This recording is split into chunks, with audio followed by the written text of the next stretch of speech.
السلام علیکم. دیوان عام کے ساتھ زلیخا یوسف آپ کی خدمت میں. پچھلے ہفتے ہم نے جو پروگرام کیا تھا وہ تھا کراچی الیکٹرک سپلائی کے بارے میں. جناب بشیر اے چودھری نے اپنے رفقائے کار کے ساتھ شرکت کی. نہ صرف انہوں نے ہمارے مسائل کو سنا بلکہ بہت سے ایسے مسئلے جو ہم اور آپ نہیں سمجھ سکتے تھے اپنے ساتھ لے گئے. اس طرح نہ صرف انہوں نے ہمیں یہ یقین دلایا کہ ہمارے افسران بالا جو ہیں وہ عوام سے تعاون کرتے ہیں، بلکہ ہمارا یہ ایمان بھی بحال کر دیا کہ اگر اسی طرح تعاون ہوتا رہا تو وہ وقت دور نہیں جب ہم ایک ایسی فضا میں سانس لیں گے جہاں رشوت اور سفارش کی لعنت نہیں ہوگی. خواتین و حضرات، پروگرام شروع کرنے سے پہلے ایک بار پھر میں آپ کی توجہ اس طرف مبذول کرا دوں کہ اس پروگرام کا بنیادی مقصد عوام کو یہ درس دینا ہے کہ کون کون سے راستے مسائل کے حل کی جانب جاتے ہیں. ایک تیز تر بڑھے گا.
آئیے آج کے پروگرام کی ابتدا کرتے ہیں. آج کا پروگرام ہے ہاؤس بلڈنگ فائنانس کارپوریشن کے بارے میں، آپ کے مسائل اور ان کے حل کے بارے میں. آپ نے مکان کے سلسلے میں کتنا قرض لیا؟ میں نے تقریباً 60,000 لون لیا ہے اس پر. کچھ اندازہ ہے کہ ادائیگی کے وقت تک آپ کتنا دے دیں گے؟ میرا خیال یہ ہے کہ تقریباً 15 سال میں 1,20,000 سے 1,25,000 تک، اگر ڈیفالٹر نہ ہو. ہاؤس بلڈنگ جو کارپوریشن ہے یہ ہمیں لون دیتی ہے، یہ بہت اچھی چیز ہے، لیکن اس کے لیے، اس کے حصول کے لیے، اس کو جو ہم لوگ جو جاتے ہیں اس کو لینے کے لیے، جب حاصل کرنے کے لیے تو بڑی دشواریاں پیش آتی ہیں. اس میں یہ بھی ہوتا ہے کہ رشوت بہت زیادہ عام ہے. لون لینے میں تو ہمیں کوئی دقت پیش نہیں آئی، اپنے آرام سے ہمیں مل گیا تھا قرض. مگر ہاں اس کے بعد سے ہمیں یہ پریشانی ہے کہ 500 روپے مہینہ ہمارے یہ جاتے ہیں تو اس میں سے 200 روپے ہمارے اصل میں جمع ہو جاتے ہیں اور باقی سارے سود میں چلے جاتے ہیں. تو کچھ ایسا کیا جائے کہ کم سے کم یہ زیادہ سے زیادہ ہماری اصل رقم کٹ جائے تاکہ ہم جلدی فارغ ہو جائیں. 15 سال کا قرض ہے، ابھی ہمیں 5 سال ہوئے ہیں ابھی ادا کرتے ہوئے، ابھی 10 سال کا بقایا اور ہے. تو اس طریقے سے بہت پریشانی ہوتی ہے نا. کہا جاتا ہے کہ ہاؤس بلڈنگ فائنانس کارپوریشن جو ہے عوامی خدمت کا ادارہ ہے، تو جب وہ ایک رقم دیتا ہے اور اس پر 1 سے 1.5 گنا منافع لیتا ہے تو یہ عوامی خدمت کا ادارہ نہ ہو بلکہ کاروباری ادارہ ہوا. غریبوں کے لیے کوئی کچھ بھی نہیں ہے. جو بھی غریب جاتا ہے بہت سارے مراحل میں ان کو گزرنا پڑتے ہیں، اور بڑے بڑے لوگ ہیں، بڑے بڑے فلیٹس ہیں، پروجیکٹس ہیں، ان کے لیے اتنی آسانیاں جس کی کوئی انتہا نہیں. اصل مسئلہ یہ ہے کہ لون لینے کے لیے نچلا طبقہ جو ہے اس کو بڑی پریشانی ہے. ایک ایسا آدمی جس کی دکان ہے یا وہ مطلب یہ کہ پرچون کی دکان ہے یا مطلب یہ کوئی پرائیویٹلی اپنا بزنس کرتا ہے تو وہ مطلب یہ کہ اس کی فارمیلٹیز جو ہے اس کو پورا نہیں کر پاتا. آپ نے کتنا قرضہ لیا تھا؟ 42,000 پہ 400 روپیہ مہینہ دیتے تھے، اب 450 دیتے ہیں.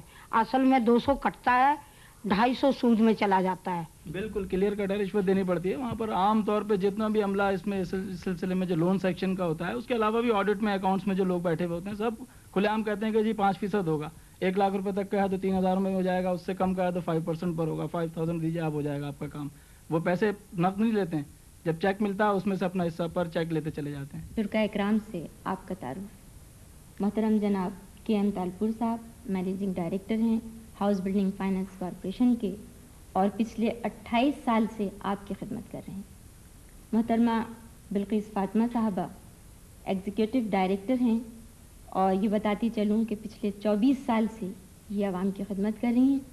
اور آپ کے ساتھ تشریف رکھتے ہیں زاہد حسین صاحب، general manager Karachi house building finance corporation. Talpur صاحب، سب سے پہلے آپ سے یہ فرمائیے کہ پچھلے چند مہینوں میں جو کچھ خاص تبدیلیاں اس پالیسی میں کی گئی ہیں، آیا وہ تبدیلیاں کچھ اس طرح کی ہیں کہ پچھلے دور سے زیادہ عوام کو اس سے فائدہ ہوگا؟ دیکھیے جی، ہم نے ایک تو لون کا دینے کا طریقہ آسان بنانے کی کوشش کی ہے. دوسری بات یہ کی ہے کہ جو بہت ہمارے ڈیفالٹس بڑھ رہی ہیں اس کو روکنے کی کوشش کی ہے، کیونکہ جب تک پیسہ واپس نہیں آئے گا آگے ہم نہیں دے پائیں گے. تیسری یہ کہ جو سستی چیز ہوتی ہے اس کی قدر نہیں ہوتی، اتنی بھی سستی نہیں کہ گھر کو نقصان پہنچے. مثلاً ہمارے لونز اتنے سستے تھے کہ جن لوگوں کو ضرورت نہیں بھی تھی تو انہوں نے لے کر ڈیفینس سیونگ سرٹیفکیٹ خرید لیے، 15% کما لیا اس پہ اور 7% یا 7.5%. تو اس کی تحقیقات آپ لوگ بہت زیادہ کرتے ہیں میرے خیال سے، کاغذی کارروائی تو بڑی لمبی ہوتی ہے. لمبی ہوتی ہے، مگر ہم نے جو تبدیلیاں کیں وہ ان ساری چیزوں کو مد نظر رکھتے ہوئے کی. ہم نے 16 ریٹس تھے ڈفرینٹ علاقوں کے، ہم نے ان کو 3 میں تبدیل کیا. یعنی کم آمدنی والے، تھوڑا لون لینے والے 60,000 تک، ان کے لیے سستا لون. اس سے زیادہ جو 1 لاکھ تک ہیں ان کے لیے ذرا سا اس سے مہنگا، اور جو اوپر والا طبقہ ہے جو 2 لاکھ تک لے رہے ہیں ان سے زیادہ. کچھ آپ کو اندازہ ہے کہ پہلے کس شرح سے عوام آپ کو ادا کرتے تھے اور اب کیا کریں گے؟ دیکھیے، پہلے جو کم آمدنی والے ہوتے تھے آدمی، وہ تقریباً 8.5-9% کے قریب ہمارا منافع ہوتا تھا، جس کو ہم نے تھوڑا بڑھا کے 10% کیا ہے. کہ ہاؤس بلڈنگ کارپوریشن جو متوسط طبقے کے لیے اور غریب طبقے کے لیے قائم ہوئی تھی، اس کا اس طرح مقصد فوت ہو جاتا ہے کہ وہ 50,000 روپے قرضہ دے اور 1 لاکھ روپے سے زیادہ جو ہے وصول کرے. جو کوئی بے شمار لوگ ہوتے ہیں ان پڑھ ہوتے ہیں، انہیں پتہ ہی نہیں ہوتا کیا کیا طریقہ کار کرنا ہے. ہر کام تو انگریزی میں چھاپ رکھا ہے انہوں نے، اوپر سے کوئی بتاتے کچھ ہے نہیں، یا یقینی طور پہ کسی وکیل کو پکڑے ہیں یا اسی طرح کے بروکر ایجنٹس کو پکڑ کے ان کا بھی محنتانہ طے کریں، پھر وہ کام کروا کے دیتے ہیں. اور وہ بیچارہ جو ان پڑھ آدمی ہوتا ہے وہ صرف انگوٹھے لگانے کے لیے پیچھے چلتا رہتا ہے، روز بلائے چلے جاتے ہیں. طالب صاحب، یہ جو محکمہ ہے بنیادی طور سے ہاؤس فائنانس کرتا ہے، یعنی مکانات بنانے کی مطلب اس جذبے کو انکریج کرتا ہے کہ بھئی آپ زیادہ سے زیادہ بنائیں مکان. اور ظاہر ہے یہ وہی لوگ ہوں گے جو کم آمدنی والے ہوں گے، ظاہر ادھار تو وہی شخص لے گا جس کے پاس نہیں ہوگا. تو اس طرح آپ نے جو ایک پالیسی میں یہ تبدیلی کی ہے کہ پہلے آپ 50% تنخواہوں کا اندازہ لگاتے تھے اور اب آپ 33% لگا کے ان کو لون دیتے ہیں، تو اس طرح تو غریب آدمی کا لون کم ہو گیا. بھی وہ ہماری شاید غلطیاں تھیں کہ ہم نے 2,000 روپے کمانے والے کو یہ سمجھا کہ 1,000 روپے کس کی طرف دے سکے گا. اس کی وجہ سے ہماری ڈیفالٹس اتنی بڑھ گئی کہ تقریباً پچھلے سال وہ 4 بلین یعنی 400 کروڑ تک پہنچ گئی. اس میں تبدیلی لانی ضروری تھی، اور ہم نے دیکھا کہ چونکہ ہم لون زیادہ لوگوں کو دے رہے ہیں، ان کی ری پیمنٹ کیپیسٹی جو ہے واپسی کا وہ کم ہے، تو اس لیے ہم نے اس کو تھوڑا سا ریڈیوس کر دیا. وہ ایک اور سلسلہ بھی ہوتا ہے، وہ جو کمپنیز بڑے بڑے پلازا بنا کے جو مڈل کلاس کو ہاؤس فراہم کر رہے ہیں، اس میں جو مڈل کلاس گھر جاتی ہے، وہ ایک ایسا نہیں ہوتا کہ 4 سال تک وہ پیسہ ان کے پاس رہا، اور ہو سکتا ہے کہ انہوں نے بھی فکس ڈپازٹ میں رکھا کہ اپنی پلازا ہی پورا اس سے تعمیر کرا دیا. لیکن پہلے تو ہم پلازوں کو اب تک ہم نے نہیں دیا. ہم نے ان کو دیا ہے جو پلازوں میں بکنگ کروا رہے ہیں فلیٹ خریدنے کے لیے. لیکن تھرو پراپر چینل نہیں، تھرو پراپر چینل کا مطلب یہ ہے کہ 100 مثلاً فلیٹ بن رہے ہیں، 100 آدمیوں کی پریشانی کو دور کرنے کے لیے ہم نے یہ اجازت دی ہے کہ بے شک کمپنی جو بنا رہی ہے وہ ان کی درخواستیں ہمارے پاس پیش کریں اور جتنی بھی کاغذی کارروائی ہے وہ پوری کریں. نہیں تو وہ کار خیر ہے. بالکل مجھے نہیں پتا، وہ جانے، اور جو بکنگ کروانے والے جو ہوتے ہیں حضرات، مگر ہم آمدنی ہر آدمی کی دیکھتے ہیں. یہ آپ نے بہت اچھا کہا کہ یہ وہ جانے اور بکنگ کرانے والے حضرات، کیونکہ ایک عام آدمی کو یہ بات پتہ ہونا چاہیے کہ اگر وہ اپنے اکاؤنٹ میں رکھ کے اس سے فائدہ اٹھا رہا ہے تو وہ ڈائریکٹ جا کے آپ سے لون لے، کیونکہ آپ کی کارروائی. محترمہ بلقیس صاحبہ، آپ ایگزیکٹو ڈائریکٹر ہیں اور پچھلے 24 سال سے اس محکمے میں. آپ سے ایک سوال کرنے سے پہلے میں آپ کو ایک لطیفہ سناؤں. ایک صاحب تھے، انہیں اشتہارات پڑھنے کا بہت شوق تھا. ایک گلی سے گزر رہے تھے, ایک کھمبے پہ اشتہار دیکھا, پڑھنے کھڑے ہو گئے, کھمبا ظاہر ہے اونچا تھا, ان سے پڑھا نہیں گیا, لپک کر چھلانگ لگائی, اوپر چڑھ گئے. پھر وہیں کے ہو رہے, کیونکہ اشتہار پہ لکھا تھا کھمبا گیلا ہے ہاتھ نہ لگائیں. ایک عام خیال ہے کہ یہ لون جو ہاؤس بلڈنگ کا ہے اس کا بھی کچھ یہی سلسلہ ہے, ایک دفعہ لیا وہیں کے ہو رہے. جن لوگوں نے 40,000 لون آج سے 20 سال پہلے لے کر ہاؤس بلڈنگ سے بنایا تھا, وہ لوگ آج 25 لاکھ ورگ کے مکان کے مالک بن گئے ہیں. اور دوسرا یہ کہ اگر قسط وہ 1,000 دیتے ہیں اور کیوں کرائے کے مکان میں رہتے ہیں اور 1,000 کرایہ دیتے ہیں, تو 1,000 قسط جو ہاؤس بلڈنگ کو آئے گی 20 سال کے لیے, وہ ان کو اس مکان کا مالک بنا دے گی الٹیمیٹلی. ایک بات میں آپ سے پوچھوں گی بلقیس صاحبہ, ہوتا یہ کہ ایک آدمی زمین لیتا ہے, اس پہ 1,00,000 یا 1.5 لاکھ روپے خرچ کر کے, مان لیجیے کہ 50,000 کی زمین لی, 1,00,000 روپے اس نے خرچ کر کے 1.5 لاکھ کی چیز بنائی.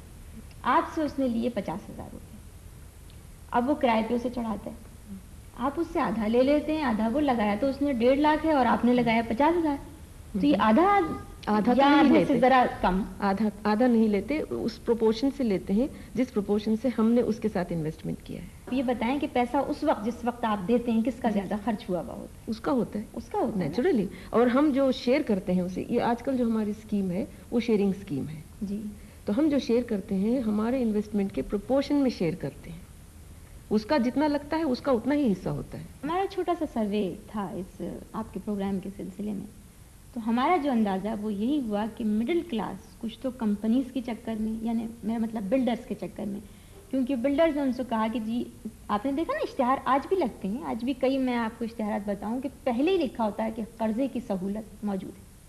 تو اس کا مطلب یہ کہ وہ لینے والا تو ظاہر ہے ایک جاہل طبقہ ہے ہمارے یہاں, بہت زیادہ لٹریسی ہے, اس بیچارے کو یہ نہیں پتا ہوتا کہ وہ کس چینل کے تھرو جا رہا ہے, بلکہ اس کو یہ اٹریکٹ کرتی ہے بات.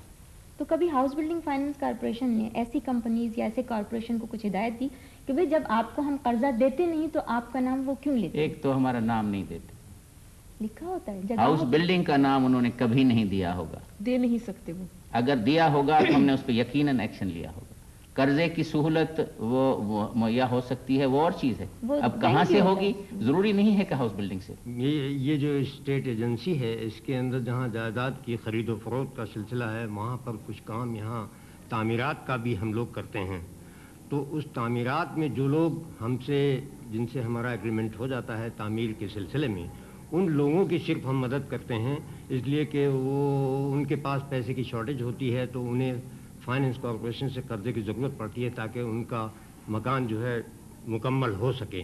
ایسی صورت میں ہم ان کو مشورہ دیتے ہیں کہ فائنینس کارپوریشن والوں کو جن جن کاغذات کی ضرورت ہوتی ہے وہ مکمل کاغذات اگر آپ داخل کر دیں تو اس صورت میں وہاں سے کوئی آبجیکشن نہیں ہوتا اور کوئی ریجیکشن نہیں ہوتا, اور اگر فائنینس کے پاس فنڈ اویلیبل ہوتا ہے تو وہ لوگ پھر قرضہ جو ہے منظور کر دیتے ہیں, اور مکان کی نوعیت کے لحاظ سے وہ 2 یا 3 قسطوں میں اس کی ادائیگی کرتے ہیں. یہ کام مقابلتاً ان کے جلدی تکمیل پاتا ہے. یہ تو آپ جلدی کیسے کر لیتے ہیں اور انہیں کیوں دیر لگتی ہے؟ انہیں دیر اس لیے لگتی ہے کہ ان لوگوں کو معلومات نہیں ہوتی, پہلے جاتے ہیں کچھ کاغذات وہ سبمٹ کرتے ہیں, اس میں کوئی کمی بیشی ہوتی ہے, ان کو بلایا جاتا ہے, ان لوگوں کو مطلب دوسرے ذرائع سے وہاں ایجنٹ موجود ہوتے ہیں. ایجنٹ سے مراد میری جو ہے وہ حقیقتاً عملے ہی کے آدمی ہوتے ہیں, وہ کوئی ایسا ایجنٹ نہیں ہوتا جو تھرڈ پارٹی نہیں ہوتی, لیکن وہ عملے ہی کے لوگ زیادہ تر ہوتے ہیں کہ جو اس قسم کے کام کرتے ہیں. جب آپ جاتے ہیں تو آپ بھی پھر انہی لوگوں سے ملتے ہوں گے جا کے جو یہ کام کر دیتے ہیں آسانی سے؟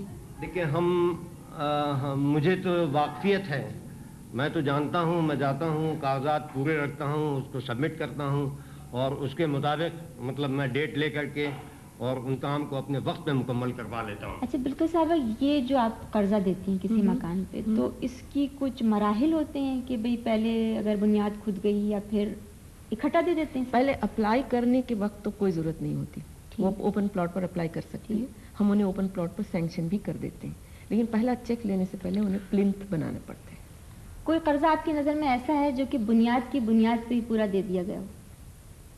میرا نہیں خیال. اگر کسی نے کوئی ایسے کیسز نہیں ہوتے بالکل وہ بددیانتی کی ہو, نہیں آپ کے تو اتنے کاغذی سوال یہ ہے کہ اگر ہمارے آدمی کے ساتھ مل ملا کے